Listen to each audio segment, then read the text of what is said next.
We've gone through 5 videos and nobody has pointed out how stupid it is of me to say game, game every time I try to introduce it, but regardless, it's what it is, and I guess people just come to accept it or simply didn't notice it. Hello guys, this is UniversalGiant. Now that I'm actually bringing your attention to it, you're going to recognize the fact that I'm going to say let's play the Pokémon trading card game. Last time we beat the Grass Club, and today we're going to be moving on to the Fire Club. Take a guess what these guys are weak to. And since water isn't necessarily weak to, or should I say, nothing is really resistant to water in this game, so I have a water deck that is essentially the same as the one that we were running with the Ghastly family in it. Except I removed the Ghastly family, I put in some Magikarp and Gyarados, and we'll see what happens. Hopefully it won't be too bad.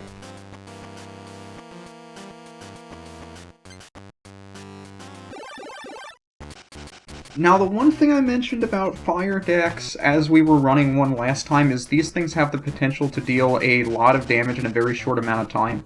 And the reason why I ditched the Ghastly family for this is because a lot of the trainers in here are going to have colorless Pokemon, which are a pain in the butt to deal with if you have Psychic types. So Magikarp, it's pretty much as silly as you would expect it to be. I have it here just for Gyarados, we'll see what happens. But just about everything else in my deck is roughly the same as the Wet Dreams deck we were running before.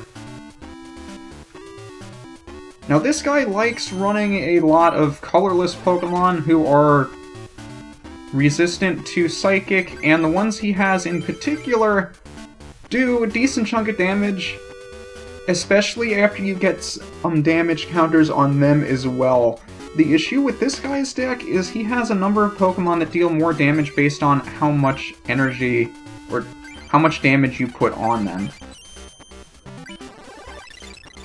So the more damage we have on this thing, the harder it's going to hit, and that's going to make things a lot more difficult to do, because we don't have his weakness, and we're going to have a difficult time knocking him out. And I have all 3 Blastoise in my hand.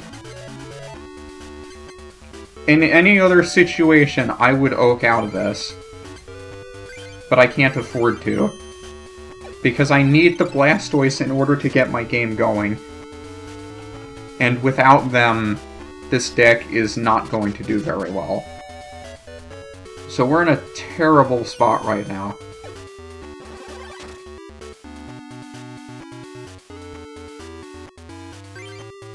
I'm not sure what Magikarp's retreat cost is. It requires 1. This is not good.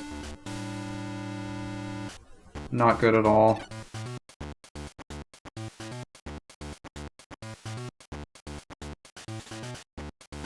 I have no idea what to do in this situation. I have to remove the Blastoise. I don't have a choice. We're not going to get that thing going today, unfortunately. And now I get the Pokemon Breeder Beautiful. So let's mess things up a bit. Let's get that Tauros in here.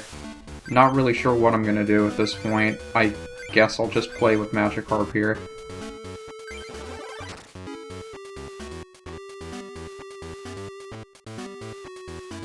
Stall for time. This is not gonna work out at all.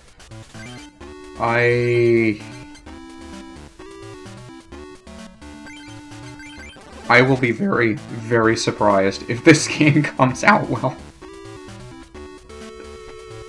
I have no idea how this thing's gonna go. Tell you what, let's retreat you out. Let's get a Confuse Ray going. At least Lapras can take a hit. And if we get another Water Energy, we can knock this thing out directly with Water Gun. So whatever he brings in, we should be able to take another hit. Never mind, there goes Oh no, there goes Squirtle. But at least the Tauros becomes confused. And he still has Arcanine, too. So that Arcanine, I forget if it's the one that we picked up as the promo or if it's a different one. But it has Flames of Rage, which is like a stronger version of the attack that Tauros has been using on us. So I think that thing's more of a threat. Let's do that. I guess we'll put a Water Energy on Magikarp. Since he's already confused, Confused Ray's not really going to be doing anything. So hopefully he'll hit himself. If he doesn't, we may be in trouble. We're in huge trouble. I think that might knock us out. Son of a gun! That's what you get on relying on confusion to actually work out in your favor, because it never does. And I'm not gonna get another... I have to go for the tackle here.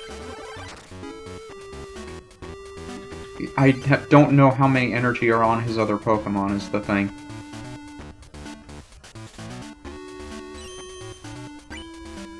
Just pray for Tails. I can't believe we're relying on a Magikarp to pull us through. This is a nightmarish situation. So he still has his Arcanine, he has his Growlithe. I think I have enough water energy to hopefully draw into some more, and maybe I'll get the other Gyarados in here as well. Nothing. I can't believe this. Let's at least get some energy removals going. What a mess.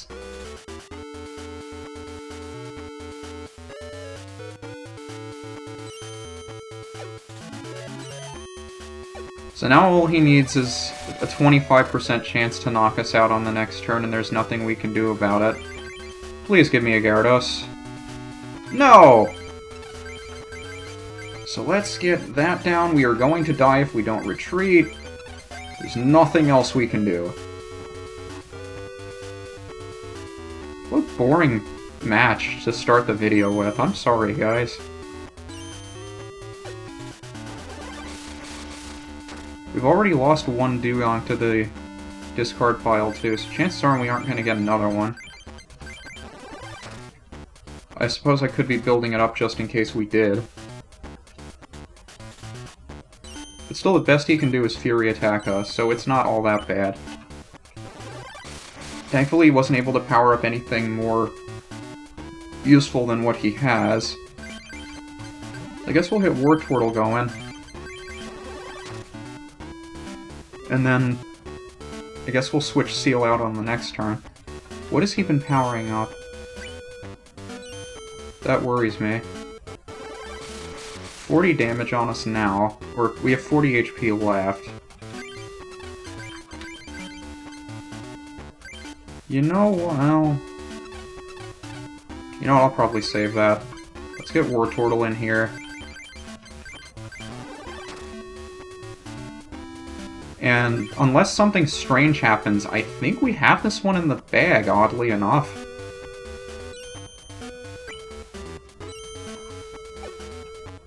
I was seriously considering scrapping this entire match, but it looks like we were able to pull it out somehow.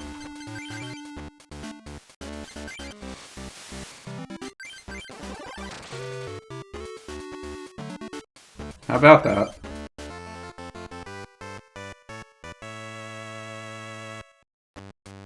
I guess I'm glad I put that second Professor Oak in, because I was considering not. Lucky us, I guess. Hopefully our luck can continue for the rest of this, because if we don't have it, probably screwed. But again, that's the luck of the draw. You gotta put yourself in a position to win. Every card that you put into your deck is your fault.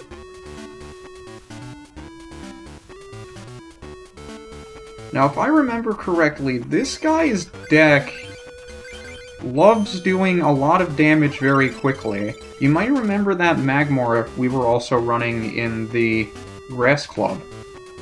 That can do 30 damage for 2 energy and 50 for 3. I drew all of my Squirtle already. Wow. So I'm going to start powering up the Squirtle on the bench, because I'd rather have a fresh Wartortle when I'm able to evolve it. But it doesn't look like that's even going to be necessary, because he doesn't have any Pokemon on his bench. So after a long and drawn-out battle last time, we get a freebie here. Sorry, Adam, I guess it's just how it goes sometimes.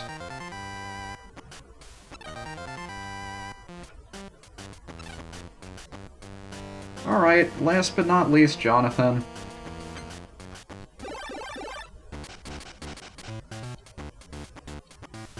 You notice the background color for their sprite picture is just a little bit different than ours, and I start off with 2 Blastoise, but nothing but a Magikarp to put in. This could end on turn 1. Unless we get Articuno, that'll work. I guess I could just attack with this thing. What else has he got? He's got 2 Vulpix down. And those things aren't going to be able to attack until they have 2 energy on them. So we have a little bit of time to kill here.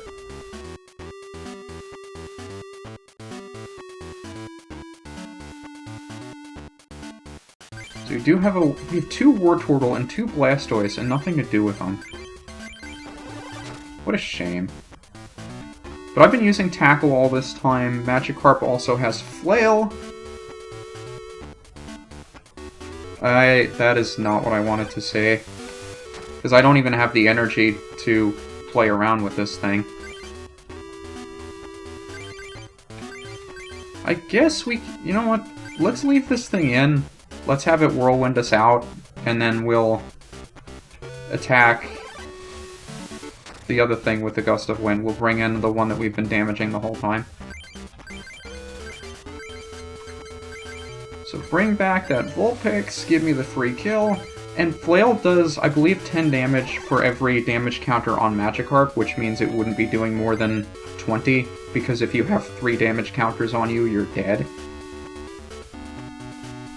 So if he Whirlwinds us again, then Magikarp is set up to do its maximum damage, which is not something you hear people say very often, but there you go. So we got Squirtle on the bench, we'll be working to evolve that thing. I don't think I have any more Gust of Winds. And you know what, I'm not sure I want to do Blizzard, because if I do, it could potentially knock out Magikarp. Because it could do 10 damage to everyone on my bench. I don't know if that's something I necessarily want to risk just for their knockout.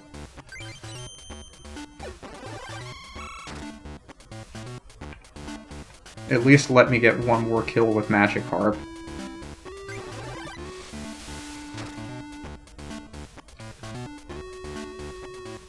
So let's get Wartortle going. You know what? Flail.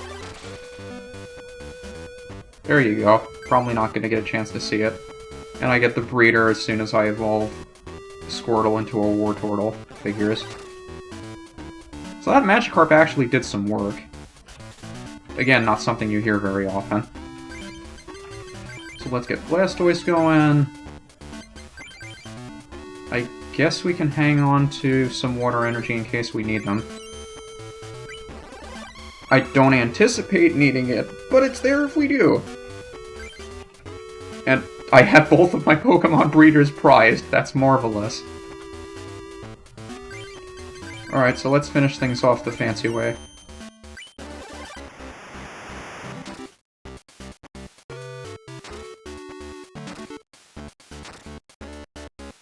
And that's the game.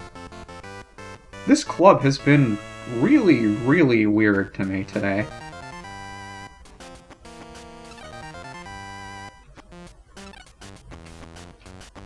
Alright, we finally got the club leader, Ken.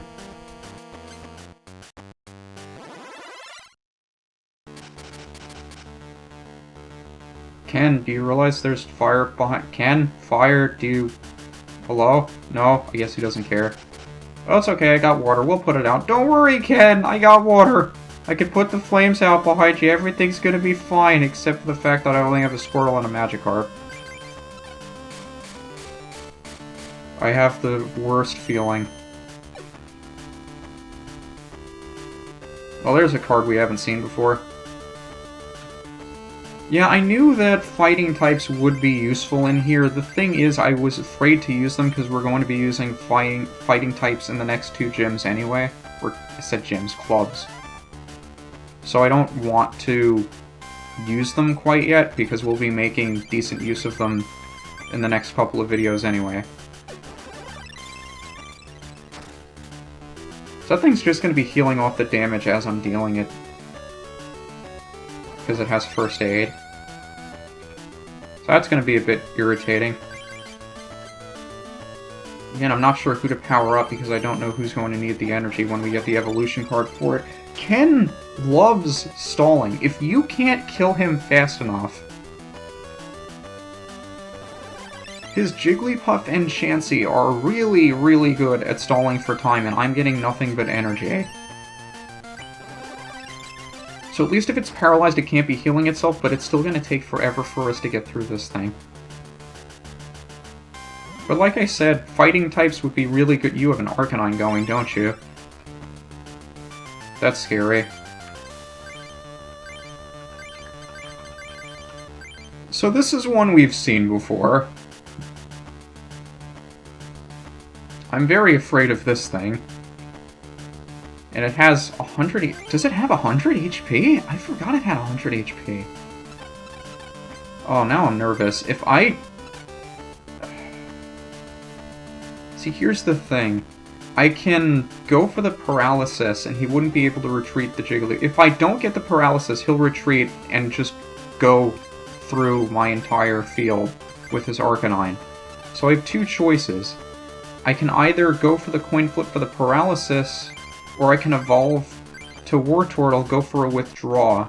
But both of those rely on me potentially getting a heads.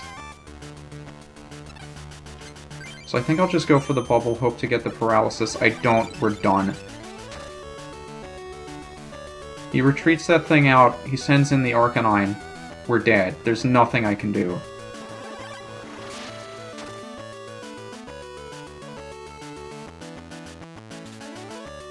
Well, shit.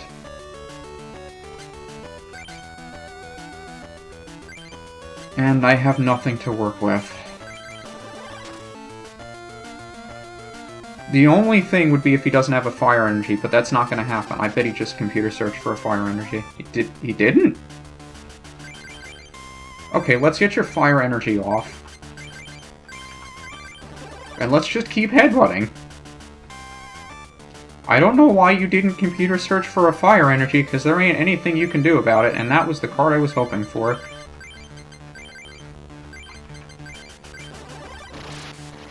I have no idea why he didn't search for a fire energy, but I'll take it. So here's Chansey. It has 120 health, as you would expect from a Chansey. And let me double check my things. Bubble Beam. Yeah, both of these attacks would require that much energy to... Oh, why not? I was gonna say I might as well go for Bubble Beam, forgetting that I needed the extra energy for it. But I don't think he's gonna be attacking with this thing anyway, so it doesn't necessarily matter. It's very rare that you see somebody get a knockout on a Chansey without having to use a fighting type. So let's see what else we can draw into. Maybe I'm feeling a lot better about this than I have the past couple of games. Don't think we're going to need another Magikarp. I think we've already attached our energy for the turn. Yeah, I'm feeling much better about this game. When you run a deck that is so heavily based on evolutions, it can be a bit of a chore to get the ones that you need. So if you're just stuck with low-level basics... Do I want to... You know what, let's start going for Bubble Beams. If I can paralyze you, it really starts preventing what you can do. But if you have a bunch of low-health basics that can't do much damage, and you're not getting the evolution cards you need, you're in a world of hurt. So we have two Gust of Winds. If we do need them. Nice coin flips.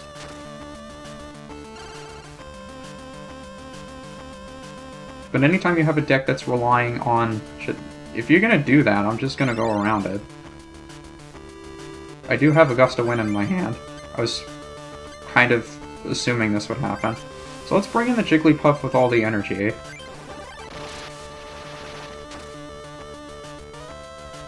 The thing is, I'm not sure if the defender stays on it after a turn. It does not.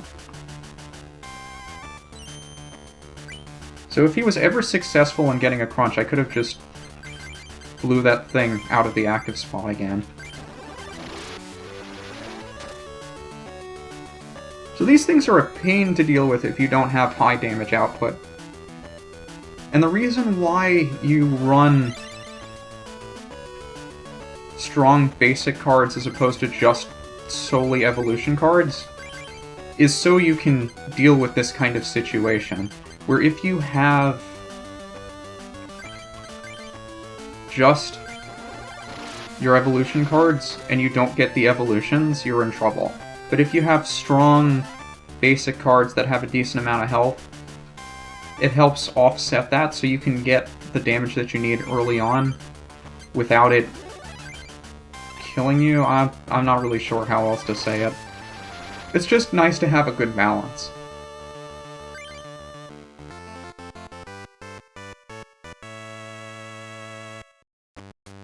So with that, 6 clubs down, 2 to go.